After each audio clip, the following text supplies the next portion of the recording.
Hello friends, आज इस video में बहुत ही इम्पोर्टेंट एक स्ट्रेटेजी आप कह सकते हैं इसे, या फिर एक तरीका कह सकते हैं एक्सपीरियंस के आधार पर।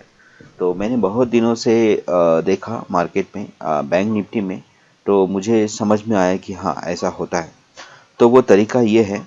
वीडियो को देखते रहिएगा, अगर अच्छी लगी तो ज़रूर सब्सक्राइब करिए चैनल को, क्योंकि हम अपने जो अनुभव है वहीं सिर्फ डालते हैं, ऐसे आलतू फालतू की चीज़ें या बातें नहीं करते हैं। तो मैंने काफ़ी टेस्ट करते करते तो मेरा पीपीटी भी फाइनल हो गया है, और लास्ट में मुझे सक्सेसफुल सिग्नल मिल गया है कि हाँ, ऐसा हो सकता है। तो स्ट्रेटेजी क्या है? स्ट्रेटेजी ये है कि मार्केट, ये देखिए, प्रीवियस क्लोज है। ठीक है। ये जो बंच है ये प्रीवियस क्लोज है, और ये है 29 तारीख का। ठीक है, 29 नवंबर। और अगले दिन बाज़ार गैप अप ओपन होता है तकरीबन 644, 600 से 780। यहाँ तक चला जाता है, यहाँ तक चला जाता है, ये मान लीजिए आप। ठीक है, 44, 780, 800 के आसपास में, मतलब बहुत 250, 300 पॉइंट, शायद 400 पॉइंट के आसपास मार्केट चली जाती है अप। ये एक्सपायरी है अब। ये जो है ये 30 तारीख है, मतलब 30/11/23। ठीक है, ये बैंक निफ्टी की एक्सपायरी है, ये ध्यान रखिएगा। ये एक्सपायरी के दिन मतलब वीकली एक्सपायरी या फिर मंथली एक्सपायरी के दिन करने वाली चीज़ है ये। तो इसमें हमने क्या करना है, देखना है कि हाँ, बाज़ार गैप से ओपन हुआ है, और अब बाज़ार में आपको एक पहले से ही प्री डिफाइन अंदाज़ होना चाहिए। आपके पास एफआईआईएस का डेटा, डीआईएस का डेटा, उसके आधार पर आपने पहले प्रेडिक्शन कर लेना है कि बाज़ार में आज कैसे रहेगा। जैसे कि मैंने कल कर लिया था प्रेडिक्शन। मैंने ये किया था कि बाज़ार, क्योंकि एक्सपायरी के पहले दिन शॉर्ट कवरिंग आई थी, एक्सपायरी के पहले दिन ही, यानी कि 29 तारीख को शॉर्ट कवरिंग आ गई थी। तो मैंने ये ज़्यादा उम्मीद नहीं रखी थी कि 30 तारीख को शॉर्ट कवरिंग आएगी। वैसे शॉर्ट कवरिंग आई नहीं, लेकिन फिर भी कॉन्ट्रैक्ट क्लोजिंग का डे है। मंथली कॉन्ट्रैक्ट क्लोज होते हैं, जो बची कुची शॉर्ट कवरिंग वो थोड़ी बहुत तो आई जाती है, लेकिन जब पहले दिन पूरी आती है तो फिर अगले दिन वैसे भी ज़्यादा नहीं आती है। तो 30 तारीख को कम शॉर्ट कवरिंग आई थी, 29 को बहुत ज़्यादा आई, 29 को नहीं आती, तो 30 तारीख को 44,000, बाजार 45,000 के आसपास चला जाता। ठीक है, तो चलो जो भी है, तो मैंने अंदाज़ा लगा कि भाई अगले दिन शॉर्ट कवरिंग नहीं आएगी। तो F I S D S का डेटा मैंने देखा, उसके बाद में क्लाइंट का डेटा देखा। एफ आई एस ने तो कुछ नहीं किया था, डी आई एस ने बहुत ज़्यादा कॉल लॉन्ग किए थे, है ना, मतलब हेजिंग पोजीशन थी।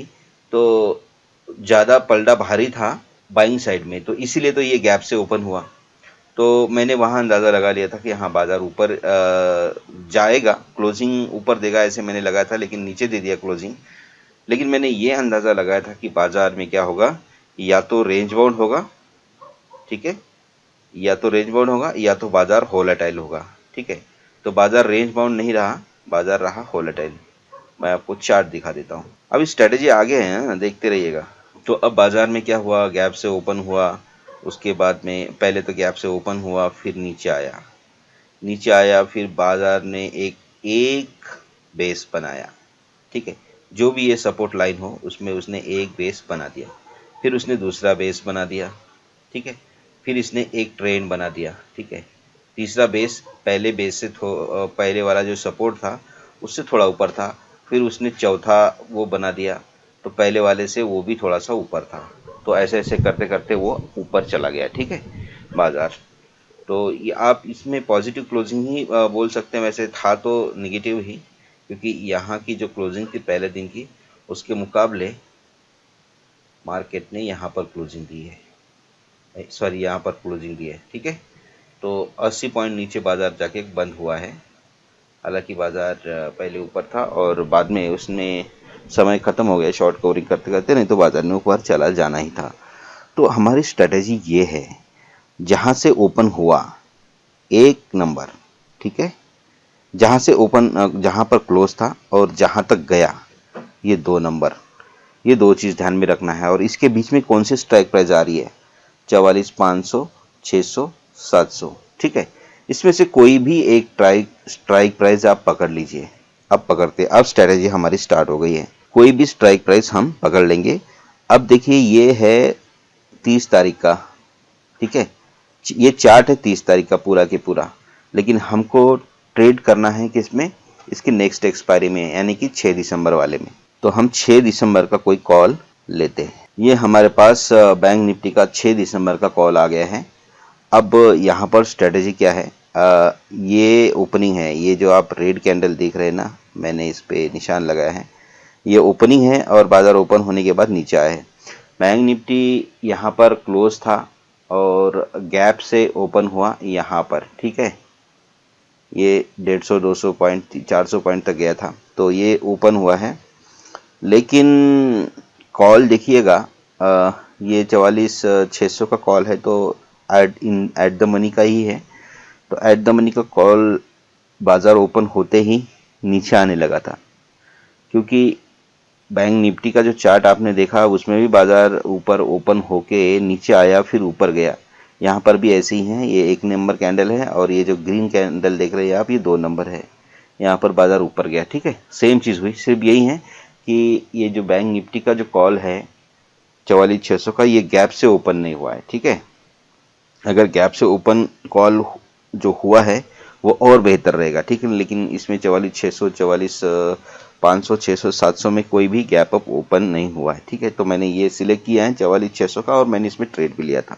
बैंक निफ्टी में क्या है ना, आप ये ध्यान रखिएगा कि लो कहाँ बने हैं। एक लो बना है ये लो बना है तकरीबन 10:15 बजे और दूसरा बना है तकरीबन 12 बजे, ठीक है। अब इसका हमारा काम हो गया है 10:15 बजे और दूसरा बना है 12:30 बजे। अब हम आ गए उस कॉल में 44,600 में। एक बना है 10:15 पे और एक बना है 12:30 बजे ना, 12:30 पे। ये ध्यान रखिएगा, ये वो कॉल है 10:15 बजे का और ये 12:30 बजे का। अब आपको लगेगा कि हाँ, ये कॉल जब यहाँ था तब इसकी कीमत थी 520 रुपये, ठीक है। अब ध्यान रखिएगा, बहुत ही जैसे जैसे वीडियो क्लोज हो रही है वैसे वैसे स्ट्रेटेजी का जो मेन पार्ट है वो डिस्प्ले होता जा रहा है। इसकी कीमत थी 520 रुपये, यहाँ पर हम लिख देंगे 520 रुपया। जब बैंक निफ्टी नीचे आया और उसके बाद उसने डाउन ट्रेंड पकड़ा तो कॉल भी नीचे आने लगा, और एक कॉल जब बेस बनाया तो कॉल ने कितना रुपया लो बनाया, 280 का। अभी एक्सपायरी होने में 6 दिन बाकी है, क्योंकि ये 6 दिसंबर का है, 6, 12, 23 का कॉल है और इसमें एक्सपायरी होने में अभी 6 दिन बाकी है, 6-7 दिन बाकी है। और कॉल की कीमत आ गई है 280 रुपया। एट द मनी कॉल है। बाजार आपको पूरी उम्मीद होनी चाहिए बाजार 44,600 से नीचे बंद नहीं होना चाहिए या फिर इससे ऊपर ही बंद होना चाहिए, ठीक है। इस तरह से आपकी पूरी उम्मीद होनी चाहिए कि जो एक नेक्स्ट एक्सपायरी का आप कॉल ले रहे हैं उसकी सबसे पहली शर्त तो यह है कि वो उस पर्टिकुलर एक्सपायरी का जो कॉल है 44,600, तो बाजार 44,600 से नीचे बंद नहीं होना चाहिए तकरीबन, ठीक है। वो एक ओके ये किए। और दूसरा यह है कि इससे ऊपर अगर बंद हो तो बहुत अच्छी बात है। और बाजार के मिड टाइम में यानी कि 12 बजे आते आते, 12:30 बजे 1 बजे आते आते उस कॉल की कीमत 200 के नीचे होनी चाहिए। तो ये 265-63 आ गया है, तो 263 और एट द मनी का और अभी एक हफ्ता बाकी है, कम से कम ये 100-150 पॉइंट तो और ऊपर चला जाएगा फॉर एग्जांपल, ठीक है। 100-150 पॉइंट तो और ऊपर चला जाएगा और हो सके तो आज ही ऊपर चला जाएगा, ठीक है। इतना मतलब ये लो पे आ गया है। ये 250 के आसपास आप 250 पे जब आता है इस तरह का अगले हफ्ते की एक्सपायरी का जो कॉल है, और आज बाजार उस एक्सपायरी में उस स्ट्राइक प्राइस में चल रही है 44,600 पे, और अगले नेक्स्ट वीक का एक्सपायरी का जो कॉल है वो 250 से नीचे है, 250 से नीचे है या 200 से नीचे है, तो आप आराम से ले सकते हैं। और 150 के पास अगर मान लो है, एक बार फिर से मैं बता देता हूँ, बाजार अभी 44,700 पर होके आ गया है और अभी 44,600 पे चल रहा है, ठीक है। इसके ऊपर भी बाजार था और इसके नीचे से बाजार आया है ऊपर, ठीक है। तो इस रेंज में 44,600, 44,700, 44,800 है ना, 44,500, तो ये रेंज में आपको नीचे साइड वाला कॉल, ये वाला कॉल 600 वाला कॉल आप ले सकते हैं, 500 वाला ले सकते हैं, ठीक है। जबकि 700-800 वाला आप बाद में फैसला कर सकते हैं।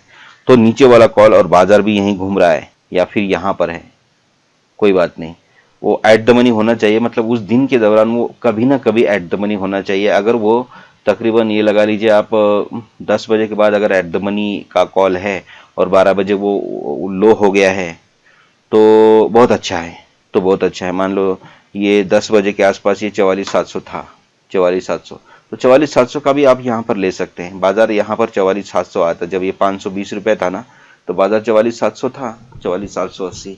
तो आप 44,700 का भी कॉल ले सकते हैं, कोई इशू नहीं है। 44,600 का लेंगे तो और थोड़ा सा 5-10 पॉइंट ज़्यादा बढ़ेगा, 500 का और बढ़ेगा, यही होता है।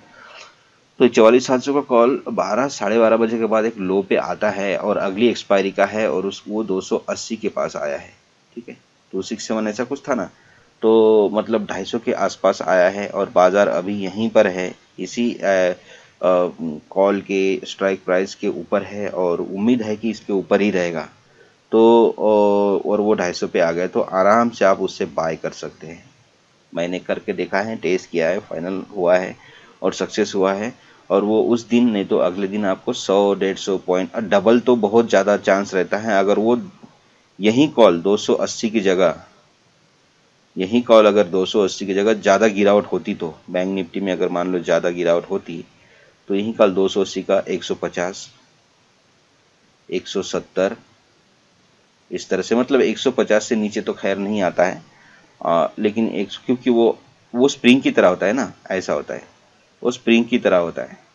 इसको तानेंगे ना, ये तानेंगे ना तो ज़्यादा से ज़्यादा ये कितना तक आएगा, 200 तक आएगा, 150 तक आएगा, इससे नीचे नहीं आएगा। इससे नीचे आएगा ना तो वो उसी दिन ऊपर जाने की उम्मीद रहती है, क्योंकि एक उसका लिमिट होता है ना, उसका लिमिट होता है, वहाँ पर सेलर्स का सब पावर ख़त्म हो जाता है। तो और नीचे कौन दबाएगा उसको? जब सेलर एक्स्ट्रा दबाने की कोशिश करेंगे तो फिर बायर एक्टिव हो जाते हैं, क्योंकि सेलर थक जाते हैं, है ना, वो एक टेक्निकली थक जाते हैं, मतलब ऐसे नहीं है पैसे से, टेक्निकली वो एक लिमिट बन जाती है वहाँ तक और वहाँ से फिर बायर की एंट्री हो जाती है। तो इसीलिए वो 150 से नीचे जाता ही नहीं है। इसको आप मैक्सिमम पेन भी कह सकते हैं, है ना, इससे नीचे नहीं जाएगा, नीचे जाएगा तो तुरंत ऊपर आ जाएगा वो, या फिर 200, है ना, और 250 तो ये ऑलरेडी यहाँ पर है ही, ठीक है। तो ये रेंज में अगर मिले अगले महीने की या फिर अगले हफ्ते की एक्सपायरी का एट द मनी कॉल, तो हम आराम से ले सकते हैं। हाँ, लेकिन मैं एक्सपायरी के दिन की बात कर रहा हूँ, सिर्फ एक्सपायरी के दिन ये सब चीज़ मिलना चाहिए। अगर ये एक्सपायरी के बाद आपको मिलता है तो फिर वो तो भाई टाइम बाउंड और उसके बाद थीटा जो जो होता है ना, बहुत सारी चीज़ें अप्लाई होते होते फिर वही स्ट्राइक प्राइस का तो आपको 15 रुपये में भी मिल सकता है, वो बात नहीं कह रहा हूँ मैं, ठीक है।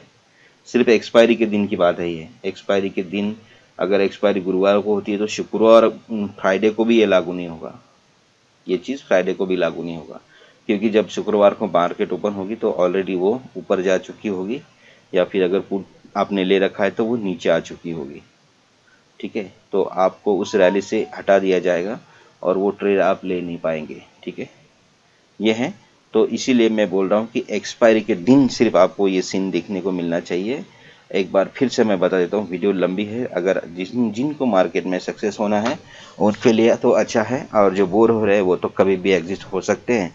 आदमी अपने मन का राजा है और बाजार पहले दिन गैप अप ओपन होना चाहिए। गैप अप ओपन होने के बाद ये कॉल, ये कॉल, ये कॉल, ये सब एट द मनी आता है। जब ये तीनों प्राइस एट द मनी आ गया तो इसमें से कोई भी प्राइस आप अपने अंदाज में ले सकते हैं, ठीक है। इसमें से कोई भी प्राइस, खास करके लोअर प्राइस, अगर अगले अगले महीने की, ये भी एक्सपायरी के दिन आपने ऐसा करना है। अगले हफ्ते की जो एक्सपायरी है उसका एट द मनी कॉल अगर 150, 12 बजे के 1200 बजे, है ना, 1200 बजे, या फिर आप इसे 2:30 बजे के बीच में भी आप कर सकते हैं।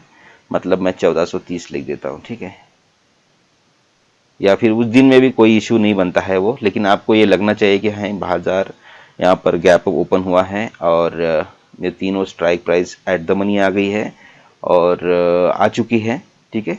और उसके बाद बाजार नीचे आता है और किसी एक स्ट्राइक प्राइस का जो प्रीमियम है कॉल का, वो 150, 170, मतलब 150 से ऊपर कितना भी, 180, या फिर 200, है ना, या फिर जैसे आप इस कॉल में देख रहे हैं 250। 250 क्या है, ज़्यादा थोड़ा सा हल्का सा रिस्की है। ये बहुत बेनिफिशियरी है, ये भी बेनिफिशियरी है, ये कम और ये सबसे कम।